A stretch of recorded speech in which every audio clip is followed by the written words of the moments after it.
Before internet was full of fun and memories కదా.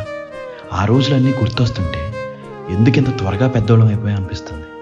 కడుపు నొప్పని అబద్ధం చెప్పి స్కూల్ మానేసి ఇంట్లో కూర్చొని కార్టూన్స్ చూడటం, మనం డొక్కు సైకిల్ వేసుకుని ఫ్రెండ్స్ అందరితో ఊరంతా తిరగడం, రూపాయి పోగు చేసుకుని బాల్ కొనుక్కుని క్రికెట్ ఆడుకోవడం, ట్యూషన్లో కరెంటు పోతే గట్టిగా అరుస్తూ గోల చేసిన రోజులు, బర్త్డే విషెస్ అంటే గ్రీటింగ్స్ పంపించుకోవడం, దూరదర్శన్లో ఆదివారం వచ్చే సినిమా కోసం వారమంతా వెయిట్ చేసిన రోజులు, ఇంకా టైం దొరికితే ఫ్రెండ్స్ అందరితో వీధి చివరి చెట్టు కింద కూర్చొని కబుర్లు చెప్పుకున్న రోజులు. ఎవరైనా అడ్రస్ అడిగితే ఓహో వాళ్ళ ఇంటికి వచ్చారా పదండి దగ్గరుండి మరీ తీసుకెళ్ళడం, విమానం సౌండ్ వినిపించగానే పరిగెట్టుకుంటూ బయటికి వచ్చేసి ఆకాశంలో చూసిన రోజులు, అక్క చెల్లి తొక్కుడు బిల్ల ఆడుతుంటే వాళ్ళతో మనం ఆడుకోవడం, టైర్తో ఆటలు, ఊటీ బిల్ల, గోళీలాటలు, పొంగరాలు, కరెంటు పోగానే అందరం బయటికి వచ్చి అమ్మలంతా కబుర్లు చెప్పుకుంటుంటే మనమంతా దొంగ పోలీస్ ఇసుకలో ఇల్లు కట్టుకోవడం, వర్షం వస్తే పడవలు చేసుకోవడం, మ్యారియో వైస్ సిటీ కోసం రక్తం చెందించేవాళ్ళు.